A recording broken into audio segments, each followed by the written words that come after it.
गावो रे गुण गावो रे, महर्षि के गुण गावो रे, गुण गावो रे।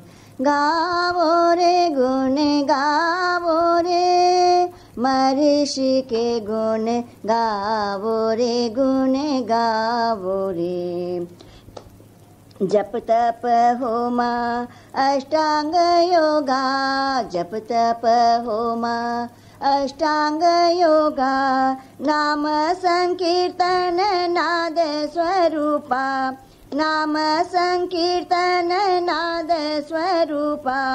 ब्रह्म रस को बरसावो रे, बरसावो रे, ब्रह्म रस को बरसावो रे, बरसावो रे।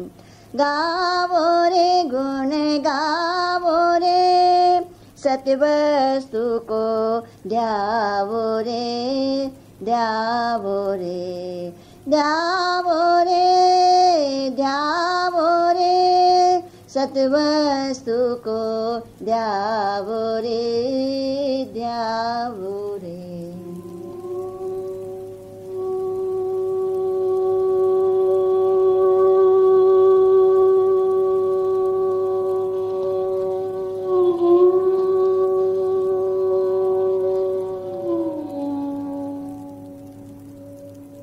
अंदर की एक बढ़ती हुई आध्यात्मिक पूर्णता और सारे मानवी स्वभावों को दैवी स्वभावों में बदल देना, ये सब कुछ करता है एक अद्भुत शक्ति वाला अष्टांग योग। अष्टांग योग के पहले 5 कदम हमने अच्छे से जान लिए और उन पर नित्य अभ्यास भी हो रहा है। यम, नियम, आसन, प्राणायाम और प्रत्याहार।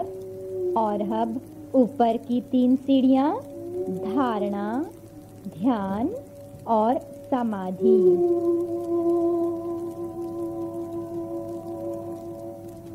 प्रत्याहार में हमने अपने मन को बाहर के विषयों से हटाकर अंतर लाए और धारणा में हम इन इकट्ठी की गई शक्तियों को एक ही वस्तु पर एकाग्रत किए रखेंगे, एक धारणा बनाकर। अब हम मन को किस वस्तु पर केंद्रित करें, ये तो ध्यानी के ऊपर है, परंतु एक बात है, ये वस्तु ऐसी हो जो परमात्मा का संकेत दे और ऐसी भी हो जो ध्यान योगी के मन को प्रिय लगे, यथा भिमतम। तो फिर आइए धारणा का अभ्यास करें। पहले तो हम अपने मन को किसी भी ऐसे रूप पर केंद्रित रखेंगे हृदय के आकाश में, जिससे हमारे अंतरतम दिव्य रूप मानता है। कोई भी स्वरूप, सत आत्मा का रूप, चिन्मय रूप, प्रभु रूप की धारणा बनाए अंदर में।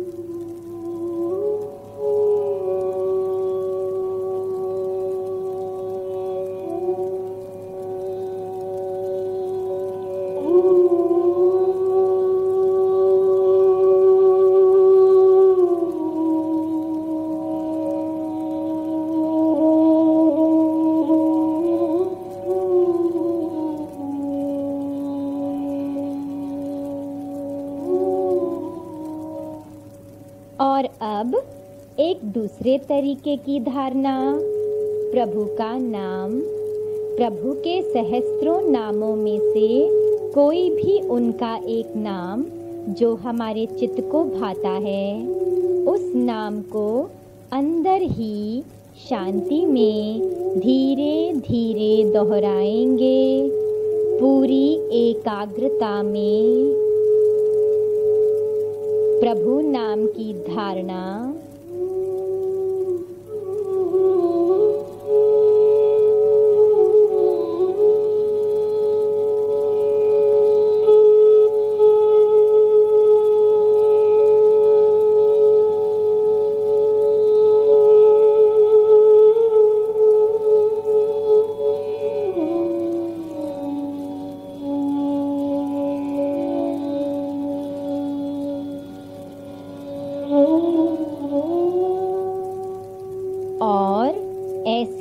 धारणा हो सकती है जो एक विचार है, एक आइडिया है।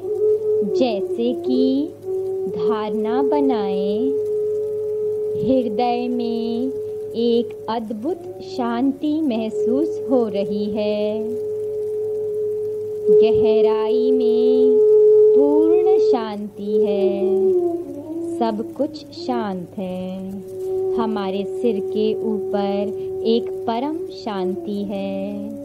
चौतरफ सब कोई शांत है, सब कुछ शांत है, वातावरण शांत है, सारा ब्रह्मांड शांत है। ओम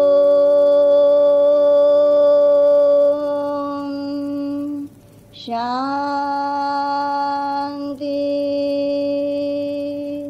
शांति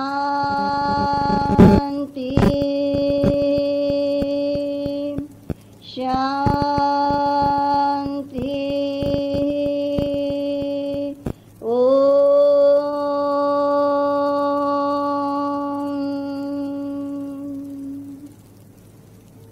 या फिर धारणा एक फॉर्मूला भी हो सकता है जिस पर मन एकाग्र किया जाता है और उसका पूरा सत्य हमारे भीतर आ जाता है।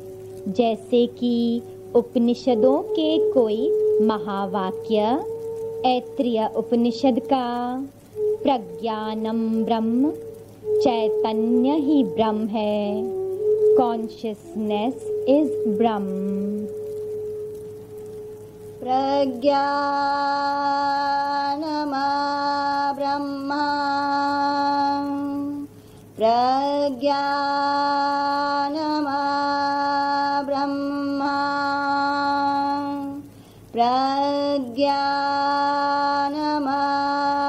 ब्रह्मा।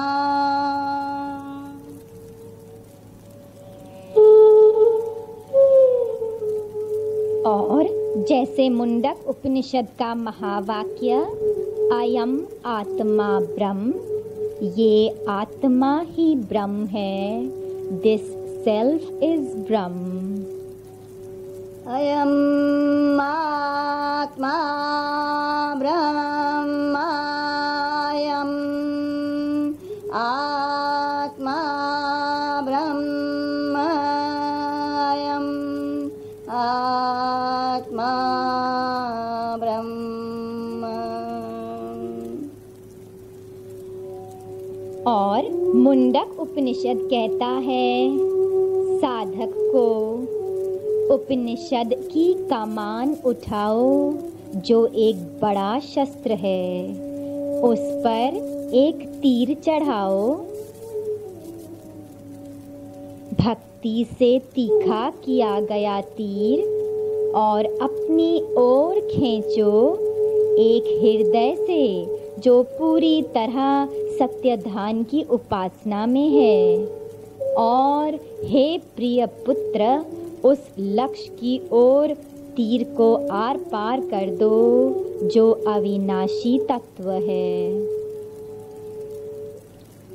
धनुर्गृहीतोपनिषदं सहस्रं शरं त्युपासानिशितं सन्धयित आयभ्य तद् भागवतेन चेतसा लक्ष्यं तदेवाक्षरं सौम्य विद्धि।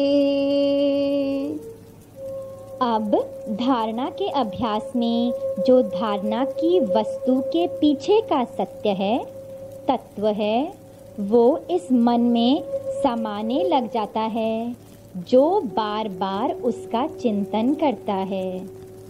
अगली सीढ़ी चढ़ने से पहले ये बताना उचित होगा कि ऐसे जब हमारी शक्तियाँ एकाग्रित होती हैं, वे ऊपर की ओर जाती हैं और उनमें से कुछ कॉन्शियसनेस के दूसरे स्तरों में प्रवेश कर जाती हैं। यहाँ पर साधक को कई आवाज़ें सुनने में आ सकती हैं, खुशबुएं सूंघने में आ सकती हैं और कई रस चखने में आ सकते हैं। जैसे श्वेत उपनिषद में बताया है, धुंध और धुआं, अग्नि और वायु, जुगनू और चमकती हुई बिजली, क्रिस्टल और चंद्रमा, ये सब स्वरूप आते हैं। निहार धूमार्क नीलानिलानां खद्योत विद्युत् स्फटिक शशीनाम् एतानि रूपाणि पुरासराणि। और मुंडक उपनिषद कहता है, वह कई आवाजें सुनता है, जैसे वो जो समुद्र में से आती हैं, और बादल की, डमरू, घंटे, घंटियाँ, शंख, बांसुरी, वीणा, भ्रमर इत्यादि।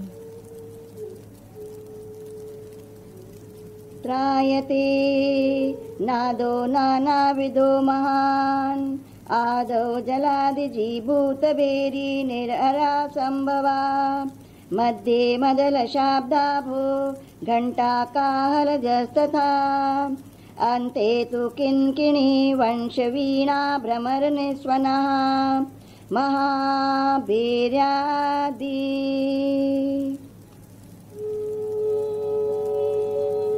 इसमें से कभी कभी धारणा की वस्तु के साथ कोई संबंध ही नहीं होता इन आवाजों का, और ऐसा होना सूक्ष्म स्तरों में होनियां हैं, घटनाएं हैं जो हमारी बढ़ती हुई चेतना का सत्कार करती हैं, और किसी भी दृष्टि से साधक को इन पर कोई ज़्यादा सत्ता नहीं देनी है, ज़्यादा एक्साइटमेंट नहीं करनी है, उसे तो सत वस्तु की खोज में आगे बढ़ना है।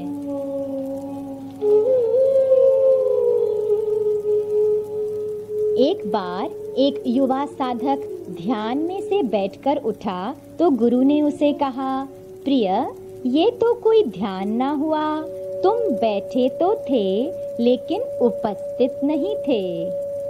ध्यान योग को सफल होने के लिए ध्यानी की ध्यान में सहायता की जरूरत है।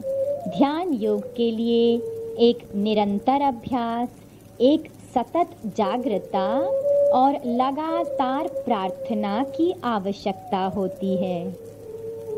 फिर भी ध्यान की क्रिया सबके लिए एक जैसी नहीं होती, भांति भांति के ध्यान के तरीके होते हैं।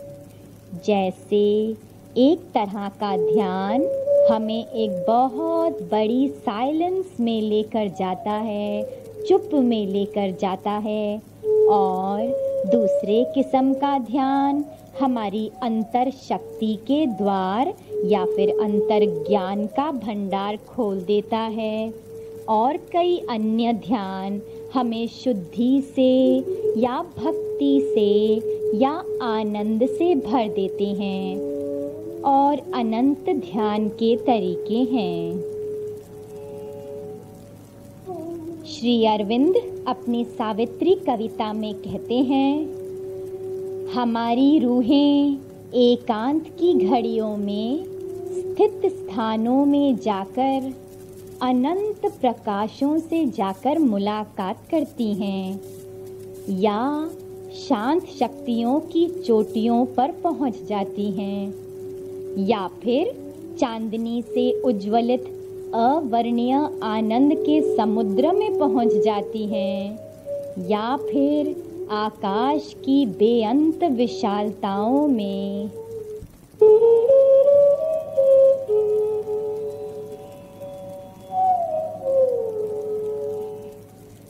ध्यान के अभ्यास में जो ध्यान की वस्तु है वो साधक का अपना अंतरंग ही बनने लग जाती है। श्रीमद् भागवतम में है, जो जिस चीज का ध्यान करता है वो वैसा ही बन जाता है। याति तत्स्वरूपताम्। One becomes what he meditates upon. ध्यान कौन सा करना है, ये चॉइस तो साधक की अपनी ज़रूरत पर निर्भर है। हम अगर भक्ति भाव में ध्यान लगाते हैं तो बहुत सारे शुद्ध विचार हमारे सर्वस्व को प्रेम से भिगा देते हैं और हमें एक प्रभु की संतान या प्रभु प्रेमी या प्रभु सेवक बनने के लिए तैयार करते हैं। जैसे कि हम समझे कि ब्रह्म एक बहुत बड़ा साइलेंस है जो सारे चर अचर संसार का आधार बना रहता है, और हम ध्यान में इस सब नाम और रूपों से परे ऐसे विशाल साइलेंस का अनुभव करें। मन को कुछ समय इधर इस पर टिकाए रखें।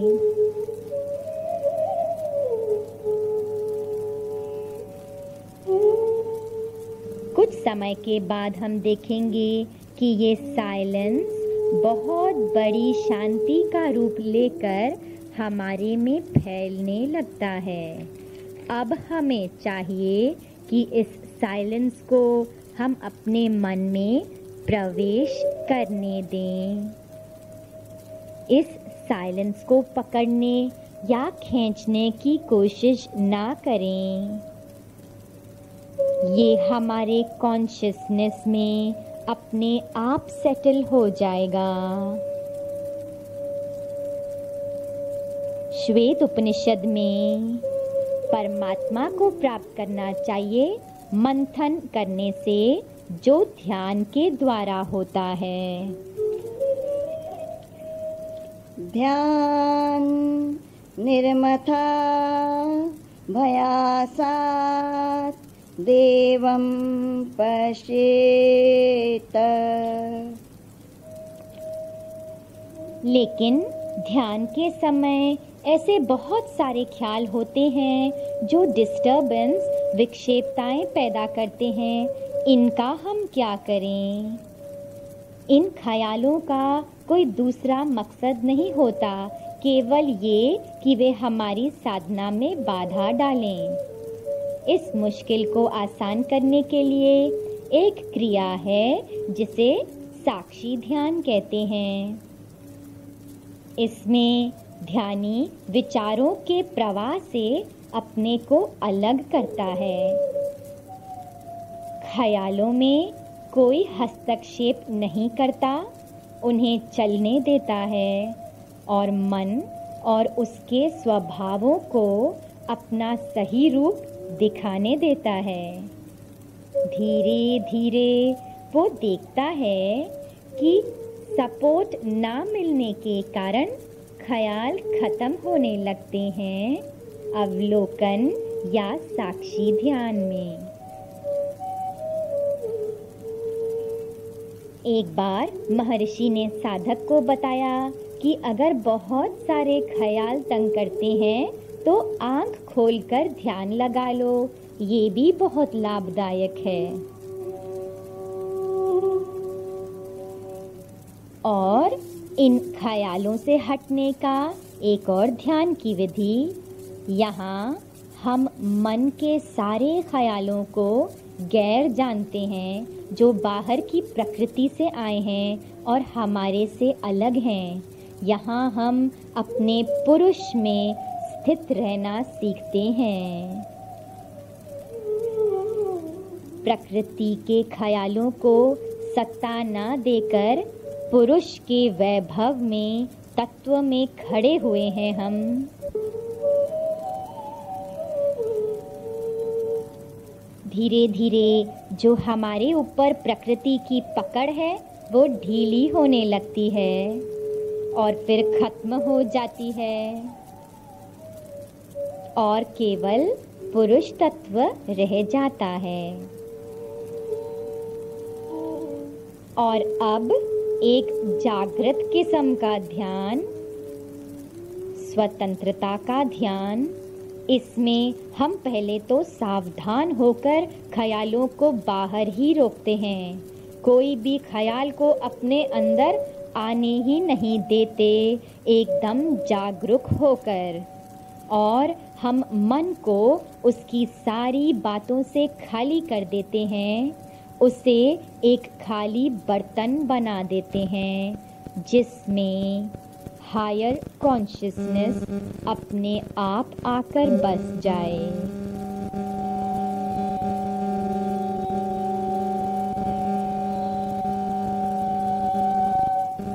ध्यान का समय। अब प्रश्न उठता है कि ध्यान किस समय किया जाए। ध्यान तो वास्तव में सारा ही समय करना चाहिए, फिर भी साधना के बहुत लंबे अरसे तक ध्यान के समय को निश्चित करना साधक के लिए जरूरी है। अब ध्यान के लिए सबसे अच्छा समय है सुबह सुबह प्रातः काल 3 बजे से लेकर 6 बजे तक कोई भी समय। जब हम सोए हुए होते हैं तो इस समय पर शरीर की शक्ति, शरीर की वाइटैलिटी बहुत कमती हो जाती है। इसके कारण ये सुबह के समय में ज़्यादातर हमारे सूक्ष्म से वासनाओं का वेग आकर हम पर हमला करता है, हमें कमज़ोर बना देता है। और अगर इस समय हम जागे हुए हैं तो वो हमले से बच जाते हैं। और ये तो सभी जानते हैं कि सुबह के समय प्रकृति भी हमारे ध्यान में पूरी सहायता करती है। वातावरण में एक अद्भुत शांति होती है और इसी समय होता है ब्रह्म मुहूर्त, परमात्मा की घड़ी। और ऋग्वेद के अति सुंदर शब्दों में सवेरे सवेरे जल्दी आकर वे खजाना देकर जाते हैं। प्रातरत्नं प्रातरित्वा दधाति। Coming at early morn, he gives the treasure. शुरुआत में फिर से सो जाने की मुश्किल सब योगी जन महसूस करते हैं, लेकिन इस मुश्किल का हल है कि हम रात को थोड़ा जल्दी सोएं और सोने के समय अंदर में एक जागने का समय निश्चित करके सोएं। हम हैरान हो जाएंगे कि हम उसी मिनट पर जागेंगे। अब हमने जब सवेरे का ध्यान पूरा कर लिया तो उसके बाद फिर से सो जाने की इच्छा होती है, तो इसे किसी भी कीमत पर पूरी ना होने दें। अगर इस समय हम सो जाएंगे तो हम सबकॉन्शियस में डुबकी लगाकर ध्यान में पाए हुए बहुत सारे लाभों को खो देंगे और हम अपने शरीर में इस डिस्कम्फर्ट को एकदम अनुभव कर सकते हैं। ये तो हो गई ध्यान का पहले समय, पहली सिटिंग। और साधक के लिए रात्रि का सोने से पहले का समय भी ज़रूरी है, चाहे वो एक हल्की सी पुस्तक पढ़कर अपने को एकाग्र करे और फिर ध्यान में लाकर निद्रा में आराम से प्रवेश कर जाए। इस तरह से हमारी निद्रा जागृत होगी और फिर अगली सुबह का ध्यान हमारी ध्यान अवस्था का एक कंटिन्यूएशन ही होगा। और दिन के बीच में एक और समय होता है जब स्थूल शरीर को विश्राम की ज़रूरत पड़ती है। हम इस समय शवासन में आकर पूरा रिलैक्स करके इस तरह ध्यान में थोड़ी देर सो जाते हैं और फिर एकदम ताज़ा होकर जागते हैं। एक और बात की सावधानी, ध्यान में से हमें अचानक नहीं उठना चाहिए। ध्यान अवस्था में से धीरे से निकलकर कुछ क्षणों के लिए चुप में बैठकर फिर उठना चाहिए। योगा में शरीर के कुछ केंद्र बताते हैं जहाँ ध्यान लगाया जाता है। गीता में भगवान श्री कृष्ण ने बताया नासिका के अग्र भाग पर ध्यान केंद्रित करने के लिए, और फिर भ्रिकुटी के मध्य में बिटवीन द आईब्राउज, और फिर एडवांस्ड साधक सिर में सहस्त्रार में ध्यान केंद्रित करते हैं। लेकिन हमारे लिए बहुत अच्छा होगा कि हम हृदय में अपना ध्यान केंद्रित करें। जो शरीर का हार्ट ऑर्गन है वो नहीं, लेकिन छाती के बीच में हृदय चक्र में, क्योंकि हृदय की गुफा में परमात्मा बसते हैं। ध्यान बिंदु उपनिषद में ऐसा कहा गया है, In the seat of the heart is a lotus of 8 petals.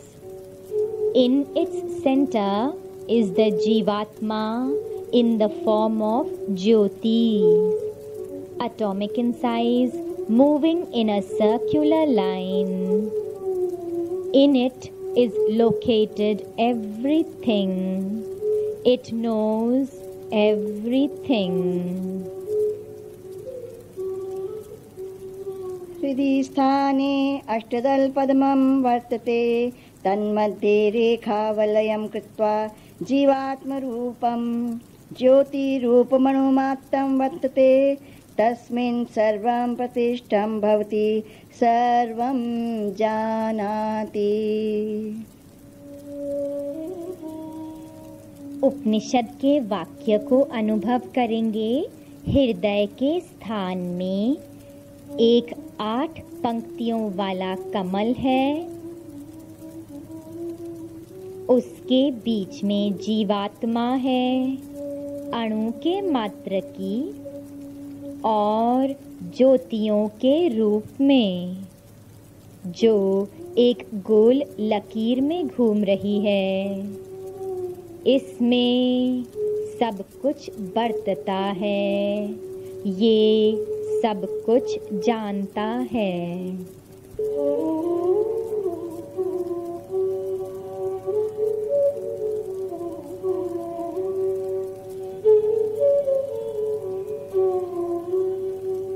जब हृदय की गहराई में उतरकर हम वहाँ योग लगाते हैं तो वहाँ सोई जीवात्मा जागकर अपना प्रभाव सारे स्तरों में डालने लगती है, और इस तरह हमारी साधना आसान और सुरक्षित हो जाती है।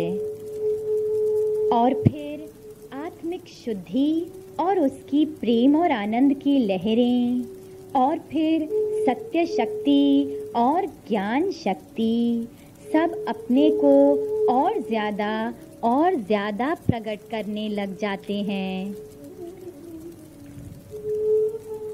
और हमारे अंदर के सारे अदिव्य भावों को, अज्ञान को, अहंकार को हटाने लगते हैं।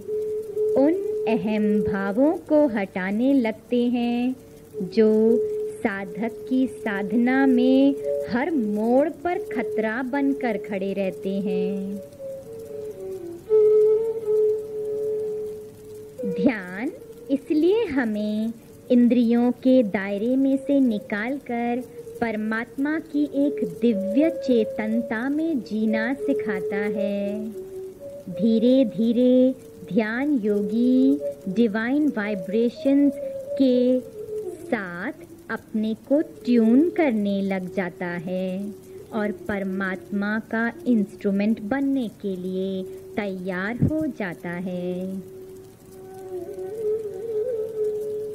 चाहे साधक में अभी भी कितनी गलतियाँ, कितनी कमजोरियाँ हों, लेकिन फिर भी ध्यान के क्षणों में वह जीना शुरू करता है एक स्तर पे जो अज्ञान अंधकार के दलदल से तो ऊपर है।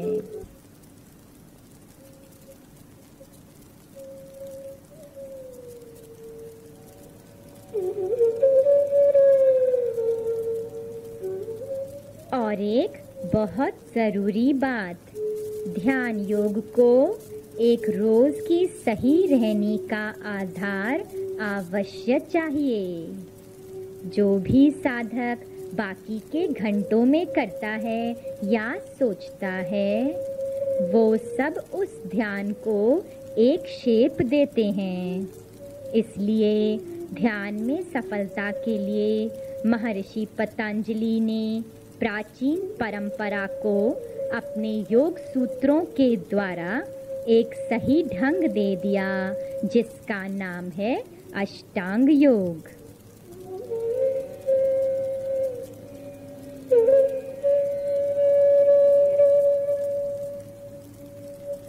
और अब अष्टांग योग की आखिरी सीढ़ी समाधि। कुरमा पुराण में एक दिलचस्प टुकड़ा है जो ध्यान की सारी यात्रा के बारे में बताता है, प्रत्याहार से लेकर समाधि तक। वो ऐसा है, इंद्रियों को अपने विषयों से हटाना, ये है प्रत्याहार। हृदय कमल या नाभि कमल जैसे स्थानों पर अपना ध्यान केंद्रित करके रखना, ये है धारणा। मन को सत वस्तु पर एकाग्र करके उसका प्रवाह जारी रखना, मन में और किसी भी ख्याल के हलचल के बिना, ये है ध्यान। वो समाधि है जब मन अपने आप को ध्यान के लिए किसी भी वस्तु का आधार नहीं लेने देता, लेकिन उस वस्तु के तत्व के साथ एक हो जाता है। समाधि अवस्था तो अपने आप आ जाती है। जैसे जैसे हमारा ध्यान और गहरा होता जाता है, मन सत वस्तु में पूरी तरह समा जाता है। समाधि में त्रिपुटी खत्म हो जाती है। ध्यान योगी ध्यान की प्रक्रिया और ध्यान की वस्तु तीनों विलीन हो जाते हैं। यहाँ पर मन अपना पूरा अस्तित्व खो देता है और सत्वस्तु का पूरा अस्तित्व धारण कर लेता है, उसके साथ तद्रूप हो जाता है, तदात्मय। इसे समाधि कहते हैं।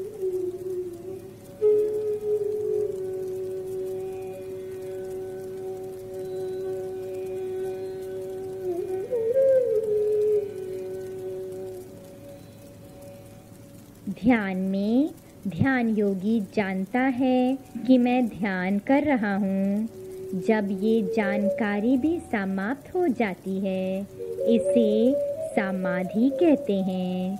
ध्यान विस्मृति समाधि, निर्विचार समाधि, सानंद समाधि, निर्बीज समाधि, निर्विकल्प समाधि, जहाँ चेतना का लेश मात्र भी हिलना नहीं होता, ज्ञान में भी नहीं।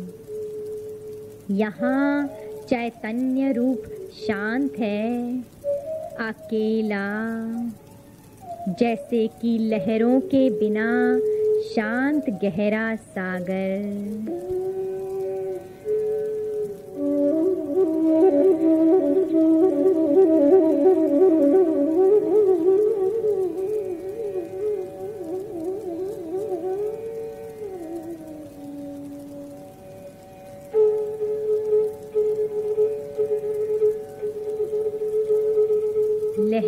के बिना शांत समुद्र, निस्तरंग समुद्रवता।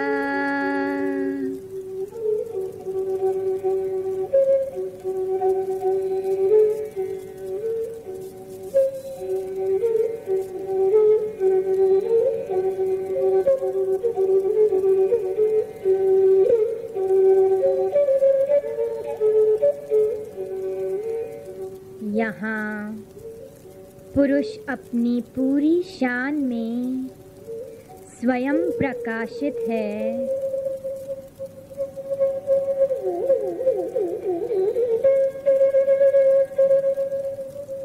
पुरुष अपने पूरे वैभव में स्वयं प्रकाशित है।